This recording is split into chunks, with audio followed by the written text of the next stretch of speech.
Pinagpala again with I just want to say good morning to all of you and hope your day is good actually. And then this is Babaeng Pinagpala again with kids and husband going to MOA Arena to watch the Disney on Ice. But I'm still here where in the to find parking lot. So dito kami ngayon, maghanap kami ng parking lot na medyo convenient. So kasi pag nasa MOA mall, sa MOA malls kasi medyo malayo pa yung lalakarin namin going to what is this, to MOA Arena. So ayan guys, so maghanap kami sa iba at ayan nga. Ayan, paikot-ikot. Ayan. So, pag kasi mas maganda pag medyo malapit dun sa MOA Arena. Tawid-tawid lang sila kasi may mga tawiran na yan dyan. So, mas madali po. So, actually, ayan, antabayanan nyo na lang po kami. At ako'y nag-mute ko na ulit ang aking sounds dahil malakas ang music ng aking driver today.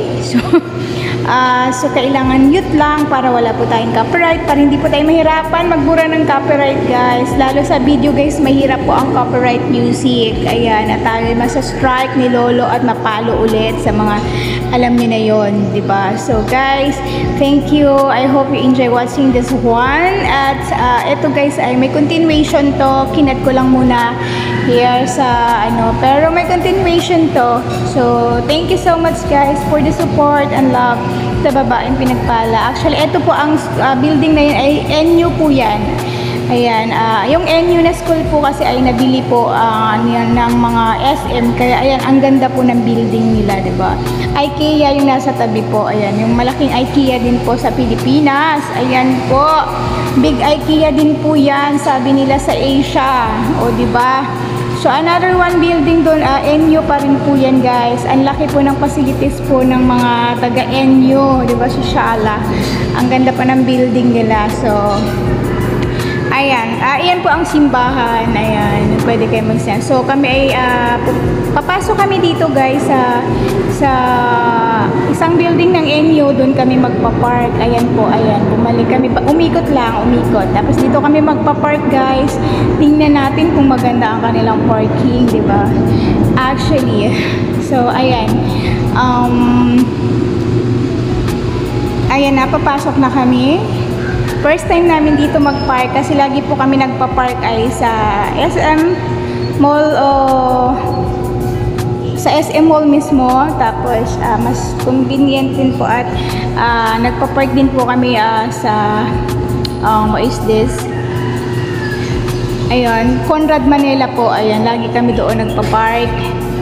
Ayan, so dito first time tingnan natin kung maganda ang kanilang parking. Ayan, medyo maganda po ang kanilang parking at maaliwalas, hindi po madilim. So, ayan guys, ang ganda pa ng color ng kanilang paint. Pero kasi syempre, kudos naman. At syempre, bago kasi yung building na to. Kaya medyo siguro maganda ang Sa iba kasi mga parking area is madilim, makipot. Ayan.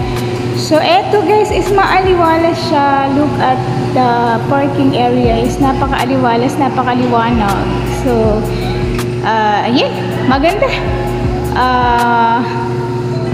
For me, maganda po. Maganda siya at, ayan, sa mga pupunta po dito sa MOA at wala po kayong, hindi nyo po alam kung saan kayo pa-parking po. Ayan, so, i-recommend ko sa inyo dito po sa NU, University po, dito po sa MOA, ayan, ay pwede po mag-parking actually. At actually 50 pesos lang po ang fare dito ng bayad po ng ng kanilang parking area. So mura, diba? Kasi nanood kami ng Disney, ilang oras din kami. So 'di ba ganun pag nag 3 hours ka, di ba? Minsan so, dadagdag ang iyong bayad. Pero kami po ay, yan, 50 pesos lang po. So, sulit na at maganda po ang kanilang, ang kanilang parking area. So, napaka aliwalas at mukhang hindi po mainit kasi medyo open ang mga kapaligiran ng parking. So,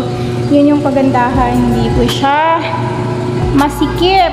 Malawak pati po ang kanilang mga daanan ng yan. Malawak siya. So, di ba? Masaya. So, I hope you continue guys sa panunood sa aking paghahanap namin ng parking area. At recommend namin sa inyo, ito po ang parking area ng NU University po dito sa MOA sa Pasay. Okay guys, thank you so much everyone.